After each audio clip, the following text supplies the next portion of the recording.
in jihadi organisation.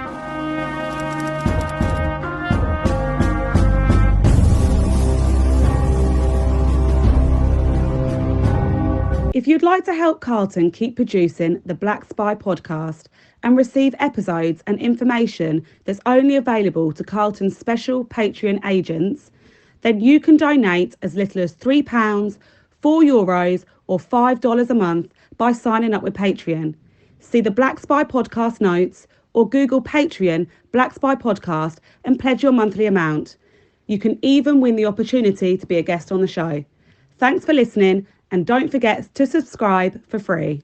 My name is Carlton King, and welcome to the Black Spy podcast, the show that shines a light on the world of secret intelligence, national security, and armed governmental personal protection operations, but actually, as a general rule, sort of vectors in on the world of geopolitics. That's the world in which we all live, the world which orientates often our views, and the world which, in reality, unless we live somewhere in the outback, we can't escape. Now, last week, you will know that I did a quick one-off because some people have been asking about how do I become a spy or an agent, or the word which we don't use, for an officer, or basically somebody involved in countering terrorism, countering espionage, etc. So that was last week, and I did that by me lonesome. But now I'm happy to say I've got my podcast wife back again today, and she has chosen the subject. So without any further ado, let's bring in the one and only Madam. I think I'm going to go with Madam. Firgas Esak. Firgas, how are you, kiddo? Hey, Gosden, how you doing?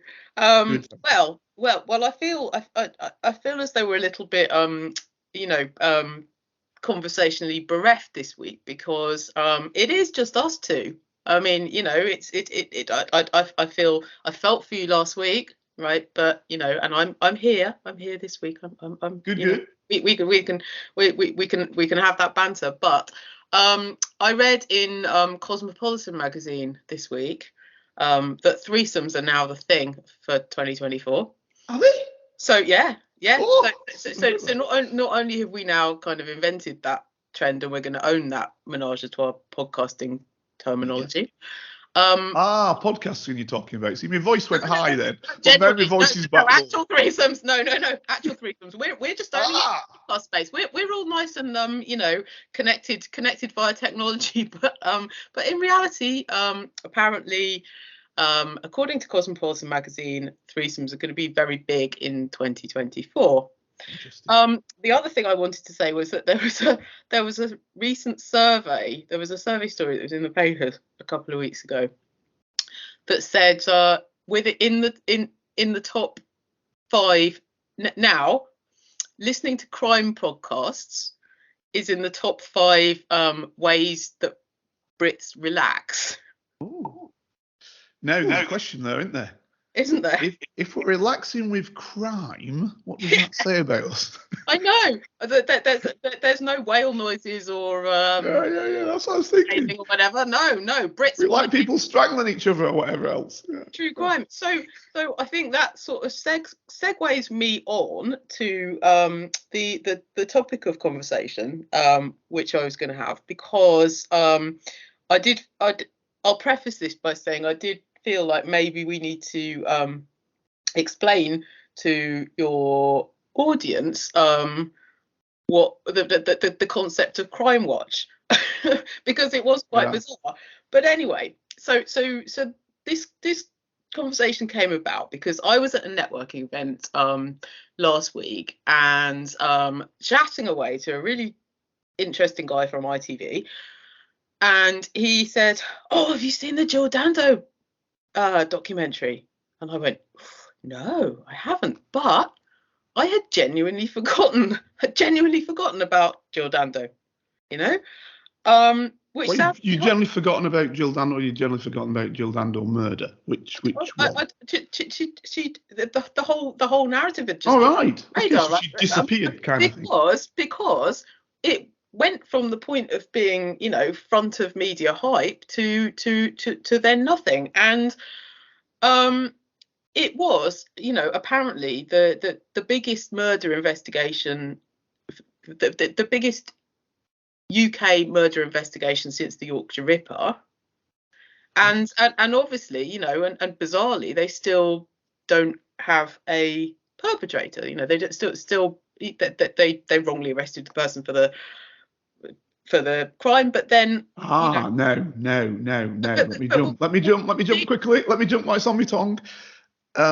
That's what has been correctly, and I say correctly because it's gone legally, said that the individual obviously didn't commit the crime.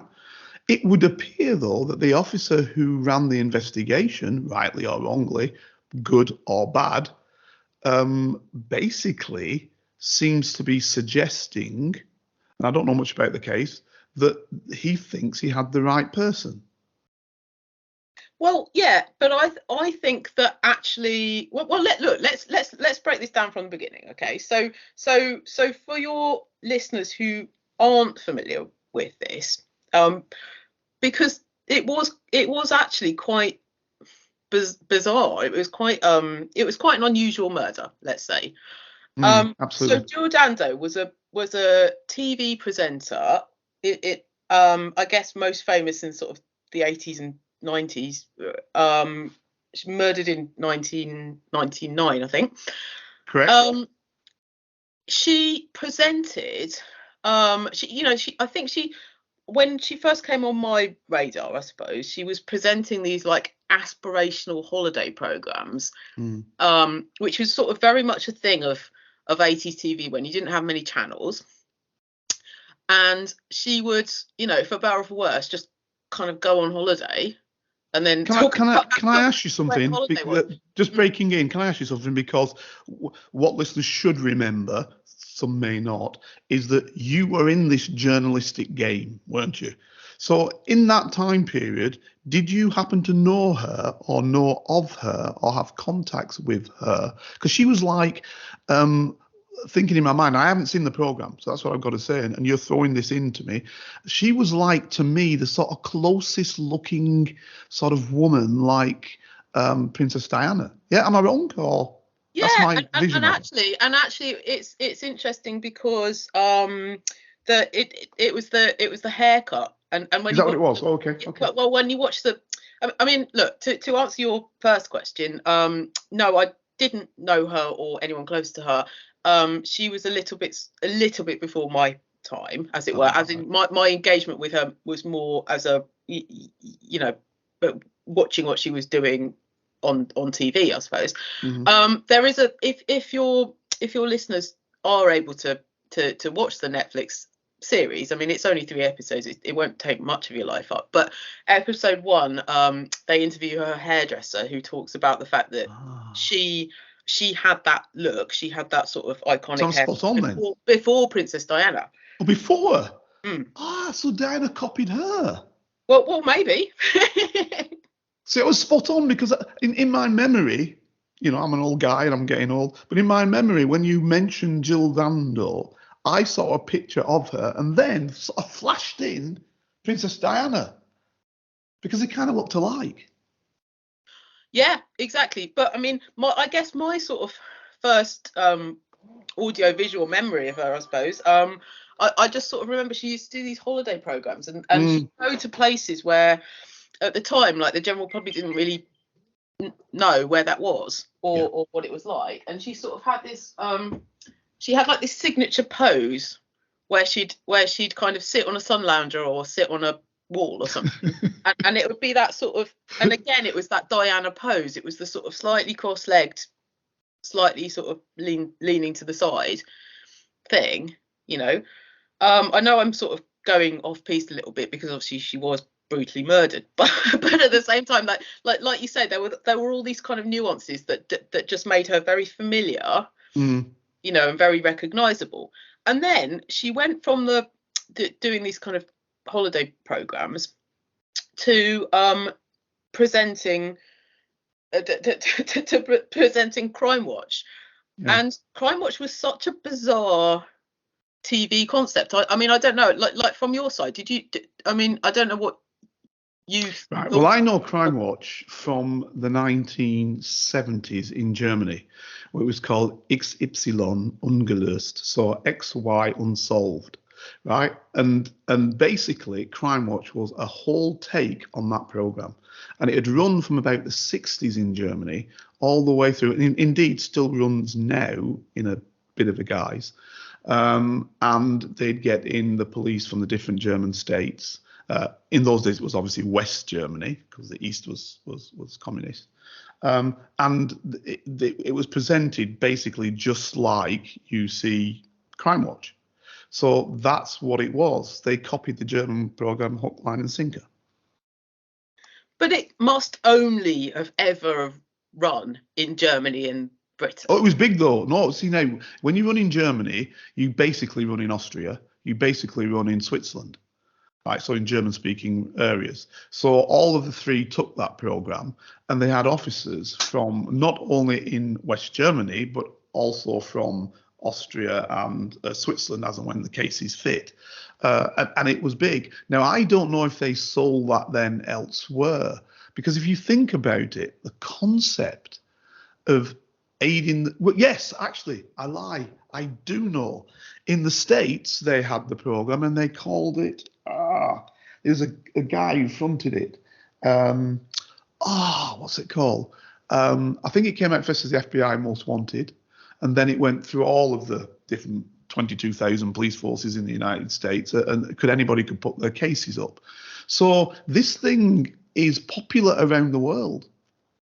So just just for your listeners who maybe haven't encountered anything like this, the concept of this program was that they used to do crime reconstructions. Correct. So they would have actors who looked very similar to the identikit, pictures of the accused or of the suspects, and they would kind of reenact in TV format the way that the police investigators sort of perceived the crime to have happened. Correct. And the reason why I say this is quite bizarre is because whilst I didn't know Jill Dando personally, I do know a lot of jobbing actors at the time. Right. Who used to whose regular gig was to be like one of these guys on crime. And actually anyone who was sort of slightly tanned or it was one of those kind of jokes of essentially, in the same week you might be an extra looking like you were a Greek or Turkish or something in EastEnders. And you might be looking like you were Syrian or whatever on Crime Watch, and then maybe you'd be like a John Doe on like the bill or something by Friday, and that was kind of those sort of jobbing gigs for that's interesting for actors in those days, and I think it was at some point it was like a sort of badge of honor to have been on Crime Watch portraying a criminal. Well, you see, this is now coming into my criminology background, as people may or may not know. I'm a criminologist as well. Now, within that, the danger with Crime Watch is, in the way that they did the portrayal, is that the suspects were portrayed, be they masked or unmasked, and put forward, and the victims were portrayed, weren't they, as to whatever the crime was. Now, it's not a long leap from there to make people think that they've seen the suspect because they've actually seen your actor.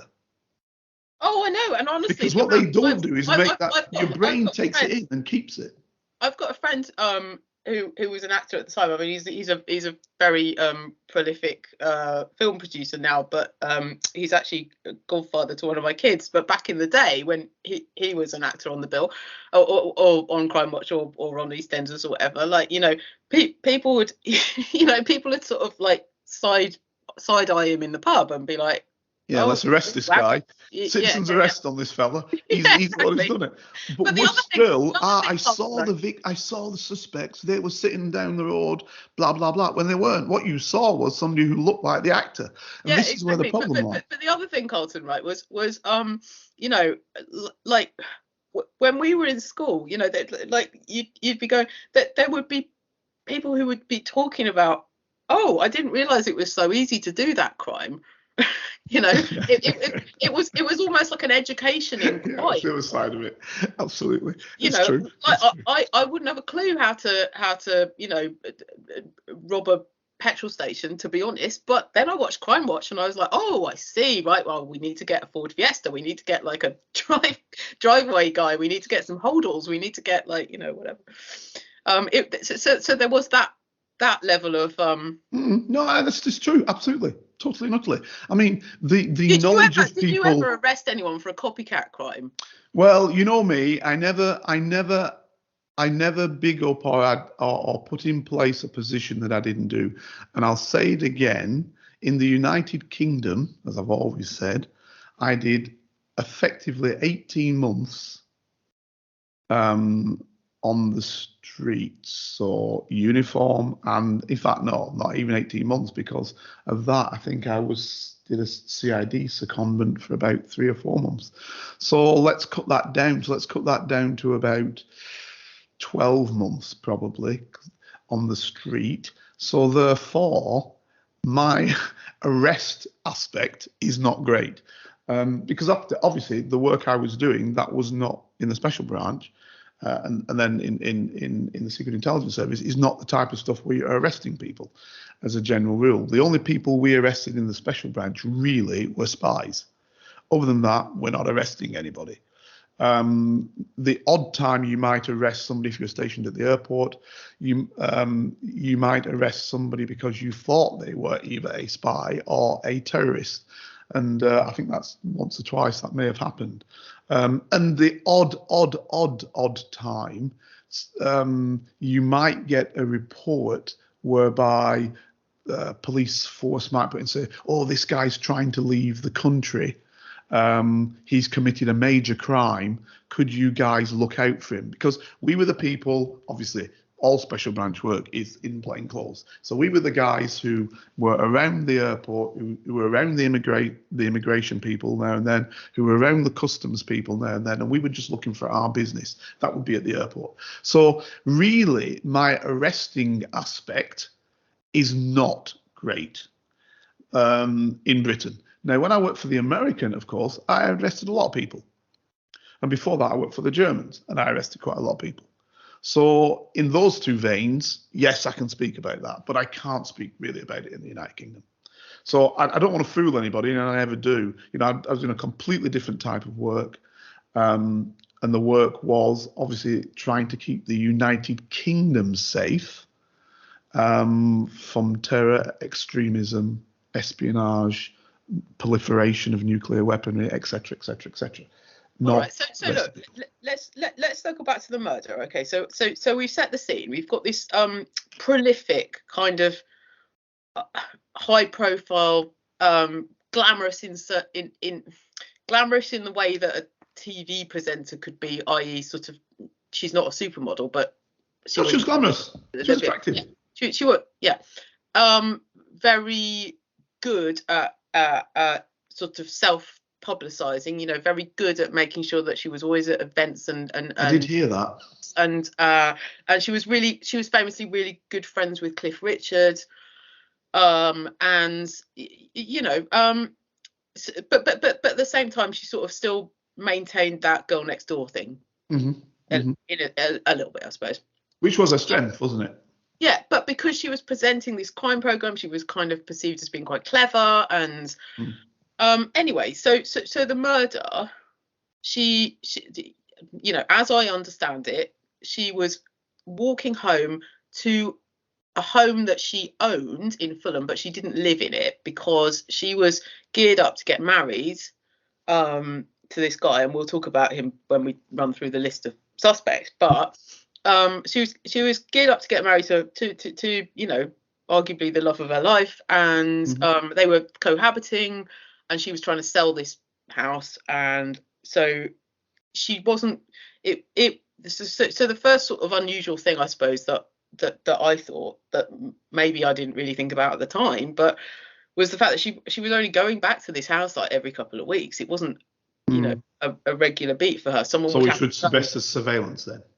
Yeah, if you were trying to get her specifically, as Correct. opposed to just trying to get someone, which is also an argument, I guess.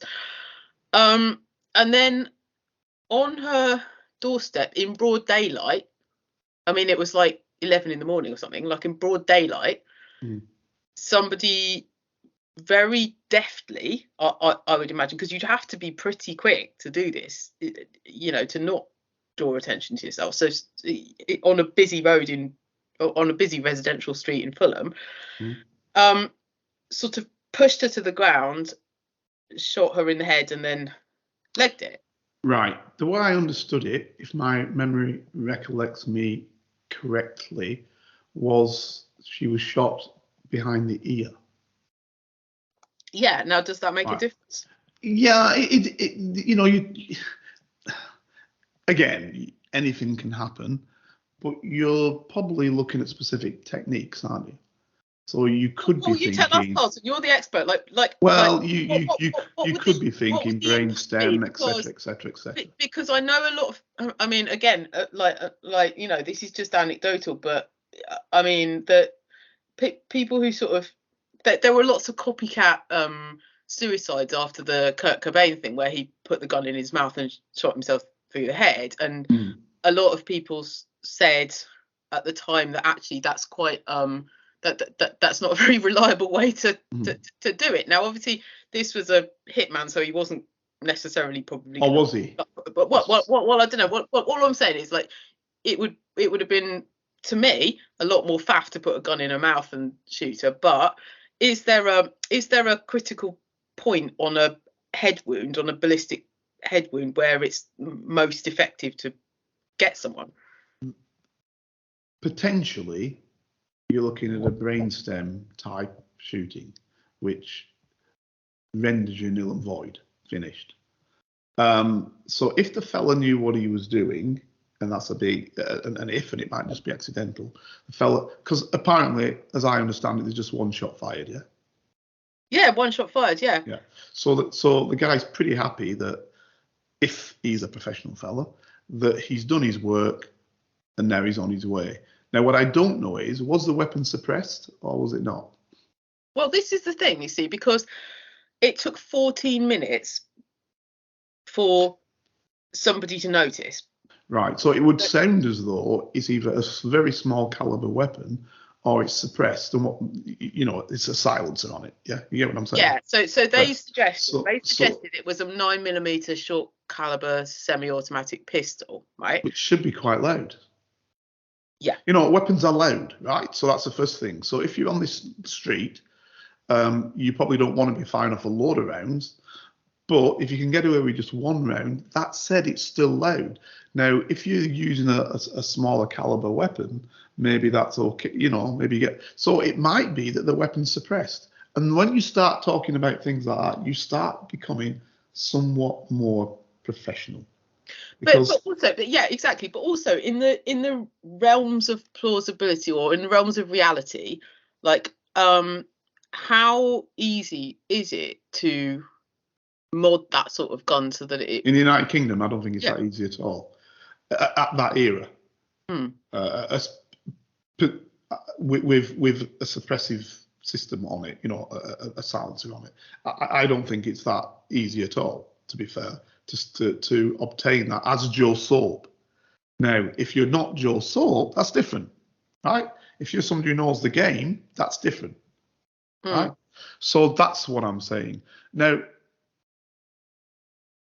I'm stopped and I'm thinking as I'm saying it, because I'm just going to say another thing in here as well, that one of the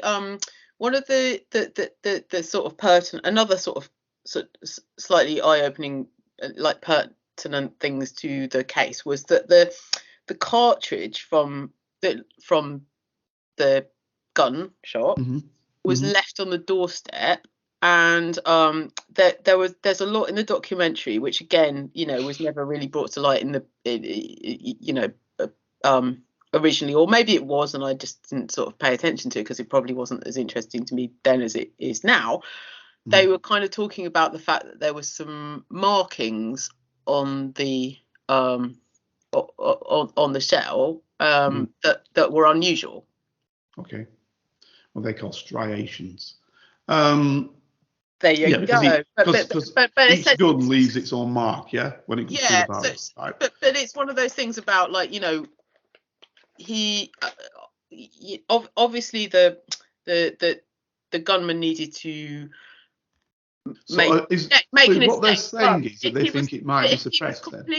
If he was okay about doing this in broad daylight, and so convinced that there was nobody watching. Mm-hmm. Right, which quite clearly there wasn't, because it took 14 minutes for anyone to spot. But if he was so confident that no one was going to watch, why didn't he just pick up his That's a big question. That's what I was going to ask. But going back to the striations on it, are they suggesting that it wasn't just the striations from the barrel, but maybe from an extra? You know what a silencer is, a suppressed thing. So you screw it onto the actual barrel, and then you've got it on there. So there will be different marks to it. So are they saying that the marks that they found strange were potentially because it was going through a silencer? Have they said that in that program or something like that? Well. I mean, that is plausible, isn't it? Because what they're saying is that the cartridge had been modified in some way, but it just seems to be me. So the cartridge had been modified, not that the marks on it had come from firing it. Well, they said two things. You see, one of the things. I mean, again, you might need to pass your expert opinion on this, but what I took from this was that the cartridge seemed to be modified, but also there were markings on it as though you might put your signature on it or something. All right, okay.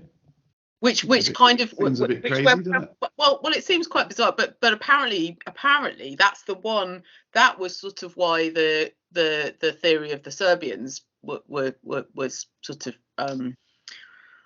right. Well, a little bit earlier on when you were talking, this is what I was thinking about. Okay, at that particular time, I was in the Secret Intelligence Service, which you'll better know as MI6, and the war was on in the Balkans. As you know, NATO was carrying out actually quite heavy bombing of Serbia.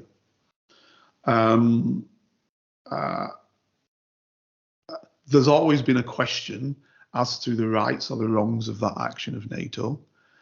You can argue it was an aggressive act in order to bring about the basically the end of Yugoslavia. Okay, so what you'd had previously, of course, was many different faction states in Yugoslavia had come together to form what was Yugoslavia. Yeah, and obviously the biggest element within that was Serbia, and it had been held together in the past from the Second World War onwards by the charismatic leader. Now, once he died, what you had was everybody vying for power. And depending upon where you were in the country, you know what politicians are like sometimes. They'd rather have half a piece of a pie or a third of a piece of a pie than not be the boss man in the whole pie. So this is, and it seems that at one stage, for whatever reason, the Germans and the Americans, obviously, because nothing happens in NATO without the American, basically sided with Croatia, and there was some assistance went there, etc. And then obviously then other bits were coming off it, and then the war got nastier, blah blah blah. And President Clinton authorized the bombings, and NATO was doing the bombings, etc. etc. And they bombed. I'm just thinking they bombed a TV station, didn't they? Yeah, that's right. They bombed a TV station, and I think something like, in fact, they bombed the Chinese embassy, I recollect, back in those days as well. They said it was an accident, but who knows? But all I'll say is at that time, obviously you had various people who were not happy, Serbians who were not happy that this sort of stuff happened. Now, it then came to my attention at that time that there were some suggestions that there could be Serbian activity involved in that. And I'm pretty sure that the police, who are obviously a different body to the Secret Intelligence Service, the police were looking at this as a potential element. And obviously the branch, which I was a part of, but obviously not at that time, I was in, as I said to you, I was in MI6 rather than in Special Branch at that time, would have been looking at it from the Eastern European section. So I would suggest that it was as good a suggestion as any other. Well, it totally was, because, you know, when they bombed the TV station, that was literally 3 days before she was murdered. But that's the problem.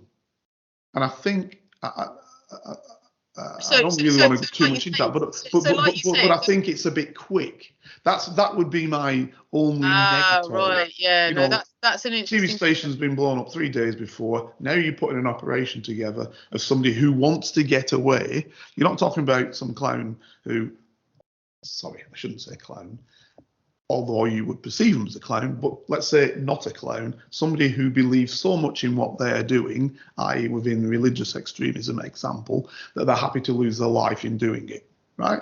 We're not talking about that, are we? We're talking about people who want to get away. So you've got to plan this thing. You've already said she doesn't hardly ever live there, right? To put that together after just that is questionable. Yeah, that's right. I think I remember somebody sending some letter in saying, we've done this because you kill these people in the television station. But the timings were too short, I believe.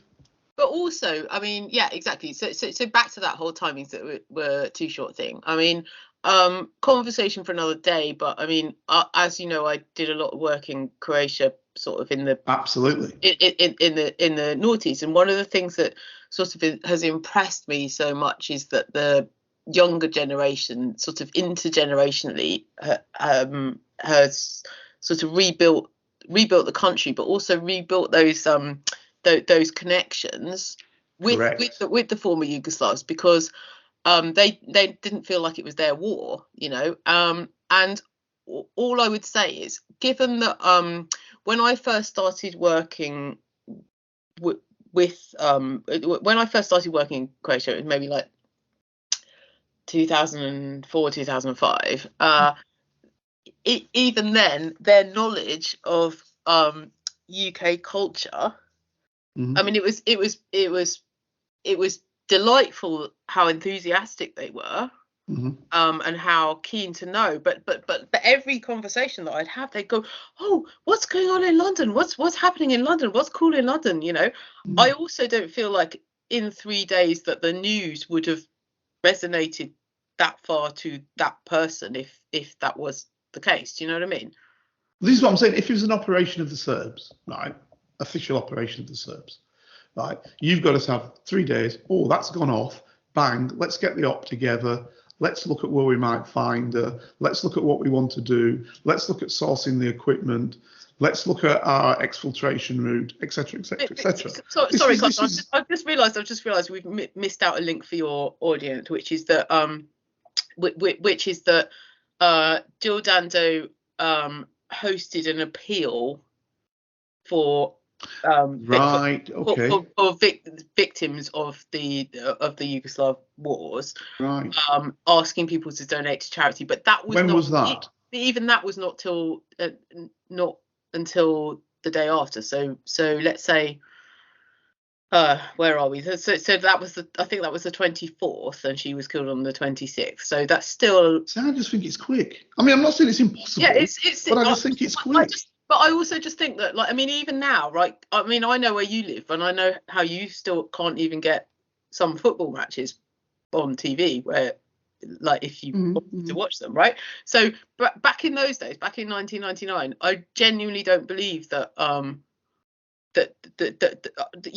think it would be quite I think it's as you say, to your point, it's a very quick leap of media information, then going to being a plan, then going to be a murder brief, then going to be a hitman sort of thing, in 2 days. Because and the other thing was that her appeal, it was like it was like 15 minutes on telly. Now, look, don't get me wrong. As with all wars, whatever side we take, we then make the other side out to be baddies. You only need to look at the Ukraine right now, right? So there may have been months of us, and when it's NATO, that's the whole of the Western Europe, and obviously the United States and Canada. So basically, there will have been what we call psyops, which I did 3 or 4 weeks ago. So if you want to look at psychological operations, you can, so you understand where we are with that. So there'll have been a whole psyops operation on TV saying how bad Slobodan Milosevic was. Right? He'd have been saying, oh, he's nasty, he's this, he's that. Because what you do is you never say Yugoslavia's bad. What you do is you say the leader's bad, because you want to hone it in on the leader. You say, oh, terrible, terrible. And by that, then it flutters down that it's the people are bad as well. So you say, oh, he's terrible, and all these are doing these terrible things. And so that will have been going on. So I'm not saying that it couldn't have been planned, but the question is, why would you attack her? Well, exactly. Why would you not go at somebody else? If this was political, right, for starters, question one, why wouldn't you pick on someone? Why wouldn't you get someone American? Well, they may have tried in America. Question two is, what were they actually hoping to achieve via the murder of this telepresenter? It's not like they even, they didn't. If it were, and third question, I suppose, like if it were a politically motivated crime, why didn't they? Why were there no demands? Well, again, you don't have to make demands. I believe there was a letter sent in by somebody who said that they'd done the attack, who said he was a Serbian. So I believe that was the case. That's as much as I know. Look, I've never seen the files. I don't know what the CID had access to. But all I'm saying is, for me, it all seems quick. Now, I'm not saying that that isn't the case. I'm not saying that for whatever reason somebody sat in the external intelligence service of Serbia and said this would be a good hit. I'm not saying that. It doesn't seem to make sense to me in terms of the speed and the timings and why it went and why they choose that individual. I don't know if there's some other aspect that she was doing, or let's spread it out. Not her, the BBC was doing, that they wanted to carry out the action against the BBC. See, because that's what you got to look at. The BBC might have been the thing that they were coming at, and she was just one of the most high-profile people within the BBC. So that might have been it. As for you saying the deflection from the United States, well, that always happens. Famously, I've said it in my book, so I can say it openly. Famously, I wrote and said we should not involve ourselves in the war in Afghanistan, and we should not involve ourselves in the war in Iraq. Obviously, before both of them happened, quite some time before both of them happened. I knew they were going to happen, so before some time, I wrote it to my bosses. At the time I was in Secret Intelligence Service, I think, for one, and in the branch for the other. And I said, listen, because the washback will be on us. Because it's much easier to hit people in the United Kingdom than it is to hit people in the United States, often. Right? So that's because it just got more money. They spread more things out. The CIA is a much more powerful organization in terms of the numbers of people it can co-opt to its issues, and therefore get intelligence on. The NSA, National Security Agency, is a very, very big organization, has signals intelligence. I don't know, ours is good, GCHQ, but the National Security Agency has a great capacity. So it's just easier. So that's all I'm saying. So I could see how you'd say, We can't get the big Satan, which is what people used to say. Let's go for the little Satan. If you look in the Islamic world, that's how it was put out. We can't get the big Satan, we'll hit the little Satan. And so therefore, I always believed in what I used to call police actions. So yes, September 11th happened. If you now want to get the people who committed that offence, look at the people who committed that offence. Carry out what I call police actions, which wouldn't be done by police, they'd be done by the intelligence agencies. We'd plan where it was and what was happening, and then we'd send in our special forces to do a job of work, right? On only the people who did it, not the country. Do you see what I'm saying? So you're not pissing the whole country off. You're basically looking at, so in terms of that, Bin Laden's authorised it, go after him, carry out the actions against that individual. Why are you taking over a whole country? You know, this is the point. So I could see how with this Dando thing, somebody might sit along in Serbia and think, right, BBC, they've been doing our legs. It's world renowned. Let's hit them to teach them a lesson. But why Dando? This is what I'm trying to say. Bizarre, isn't it? Why okay, Dando? okay, so before we talk about Barry George, who was the guy who was convicted and then appealed and then released, let's talk about the other theories. Okay. So look, right, the other lines of inquiry included, I mean, obviously she was all set up to marry the her fiance, who had the quite bizarre job of being the Queen's gynecologist, and apparently she met him on a blind date. The Queen met him on a blind date. No, Jill Dando met him. But I'm kind of loving that. Like, there's a part of me that was like, what was his opening line? You're being naughty. Carry on. Being very naughty, but do you know what I mean, right? So, but you know, to all intents and purposes, in the media landscape, he went on every interview. You know, Alan Farthing, he was called, and he went on every interview and he spoke about his grief process, and he spoke about the pain that he felt and all the rest of it. Right.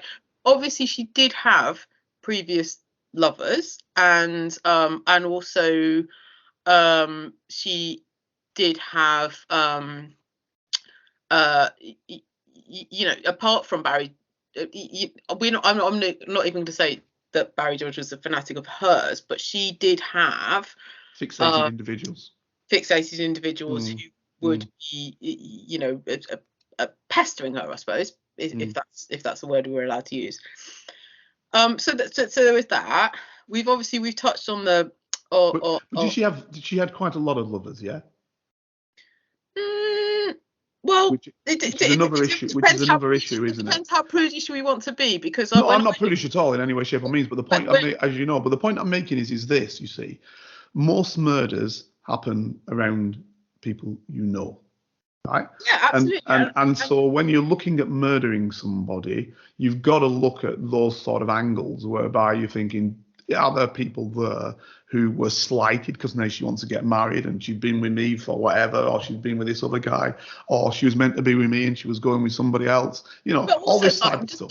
Just even in practical terms, like when you go back to that whole, you know, like, you know, murders are often, you know, committed by those, you know, right. So she lived in one of those London terraced houses, or well, she, you know, she owned one of the London terraced houses. She was murdered in front of those terraced houses, right? I've lived in several of them, right? You have like walls on either side. You have like a sort of, you know, tiled driveway. There's a step probably to go up to the front door, you know, maybe, right? But it's big enough to put your bins out, right? Let's say. So let's say it's maybe 5 or 6 meters long, right? If somebody that I didn't know, when I lived in London, if I'd have turned onto my pathway to my house, or, you know, into the front of my house, into that front section of my house, right, and someone was 5 or 6 meters behind me and I didn't know them, I would have noticed. Yeah. So I would have started screaming long ago. Would you? But I would have just felt fearful? You know, you're actually screaming and undertaking some action is one thing. Or would you just clutch yourself? If someone then closed up into that 5 meter space, where I knew that I had no other way to run, of course I'd have started screaming. Right, interesting. But because as a woman, and especially as a woman living in London, I mean, but do we know she didn't? Well, apparently, according to well, this is the thing. There were no eyewitnesses to the actual event, and that's also another quite bizarre thing. The other thing is, and I don't know if this is mentioned in the programme, why is he bothering to shoot her outside? Why would you not just put the gun in her back and say, go inside? You know, to push down the opportunity of you being seen. Especially as by all accounts, she had her key in the door. Right. So is it a single person house then? Or would there be other people in the house? No, was it multi-tenanted? No, it wasn't multi-tenanted. And also, apparently, she was trying to sell the house, so it was obviously empty. Right. So in other words, he could easily have said, go inside. Yeah. Gun in her back, go inside. Or if he had enough, I mean, like, okay, you back me up on this, right? But if he had enough tech to mod the gun, to put the silencer on it, to you know, and all the rest of it, surely he's got enough tech to just break, you know, to you know, get in, to force the lock and get in, and then he could have been and done it. You've just said you don't know how often she goes there, etc., etc. But so, he obviously, so to me, I think she's been surveilled. Well, I think she's been surveilled to the location, or he sat outside the location waiting. But if you're saying she doesn't go there that often, and I don't know what the circumstances. Well, that's what essentially those were the findings of the documentary. I mean, that's what the documentary said, right? But I mean, it does seem quite plausible that you know. But however, the police investigation did look at some CCTV footage. Yeah. That captured her that day, and they saw that, you know, they could see her sort of walking home. I think she went shopping in the morning or something, or she went to pick something up or whatever. And in their opinion, she wasn't being followed or watched or whatever. And so you know, I guess, yeah, but to play devil's advocate, right, you could watch her, you could tail her, you could tag her, or you could just break into her house, sit in her house, live in her house, probably, because it was probably quite nice, right? And then just sit there with her smoking, you know, sit there with a gun and wait till she walks in the door and kill her in the house. So yeah, exactly. I completely agree with you. Why do it on the doorstep? There's just a lot of things that seem to be a little bit strange, and look, I don't know what you wish to do as an assassin. So it may be that for the assassin, it was just an easy route to make sure they weren't trapped in anywhere, that you just did your bits and went, especially if you knew that somehow, and we don't know that weapons been suppressed in any way, do we? So we don't want to put that as a red herring. But if you think you're going to get away with it with one shot and then you're gone, maybe the assassin thinks that's better than being in the house, potentially getting caught in the house. Maybe, who knows? But I would have thought, if it were me, I'd have thought, I don't want you on the street because I don't know what might happen. I'd rather have you inside. That's what I would. But everybody's different, so we don't know. But then again, if it were me, I wouldn't be doing it at our house either. So that's the other side. Well, exactly. Okay, so if you were going down that line of logic, you know, that might actually be a tick in the box for where they ended up with Barry George, you know, because, you know, maybe you weren't thinking it through. Yes. But another thing, another line, and you mentioned this earlier, you mentioned the BBC. Another line of suspicion was that she had apparently sort of, you know, even before the Jimmy Savile scandal, she'd apparently investigated like an internal BBC paedophile ring. Oh, interesting. Nothing said about this on the documentary, obviously. Interesting. Where did you get that from? Just news-wise. Journalistic secrets, eh? But again, like that's pretty much all I've got. Right. There was there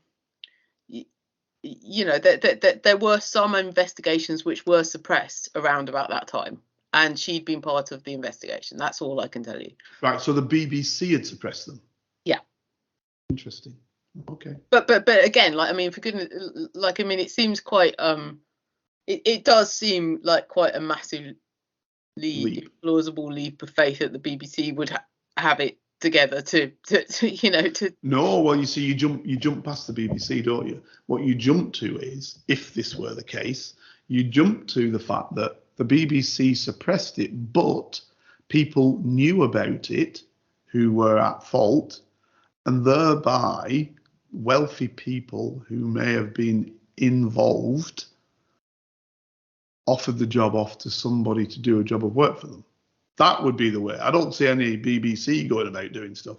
But what I do see is that powerful people, a person who knows, maybe they're asked, maybe she was said, leave it. And she was saying, I'm not gonna leave it. You just don't know, do you? So if you're gonna put that in that realm, and also, I mean, we've spoken about Ghislaine Maxwell quite a lot, and we need to do that one because you do know her, so we need to do that one. But so in terms of what you can say, like, I'm interested in this. I think your listeners would be interested in this. If you were a wealthy and powerful person, right? How would you how would you set this up? Like how do you find a hitman? So that was part 1 of this week's Black Spy podcast. Hope you enjoyed it. We'll have part 2 next week. If you'd like to help Carlton keep producing the Black Spy podcast and receive episodes and information that's only available to Carlton's special Patreon agents, then you can donate as little as £3, €4 or $5 a month by signing up with Patreon. See the Black Spy podcast notes or Google Patreon Black Spy podcast and pledge your monthly amount. You can even win the opportunity to be a guest on the show. Thanks for listening, and don't forget to subscribe for free. Here is a working class spy telling his stories, the secrets, the lives of spies. Feel free to message Carlton King on all socials and give this show 5 stars on Apple iTunes and subscribe so you never miss a single episode. For your ears only. I was a member of Her Majesty's Secret Intelligence Service.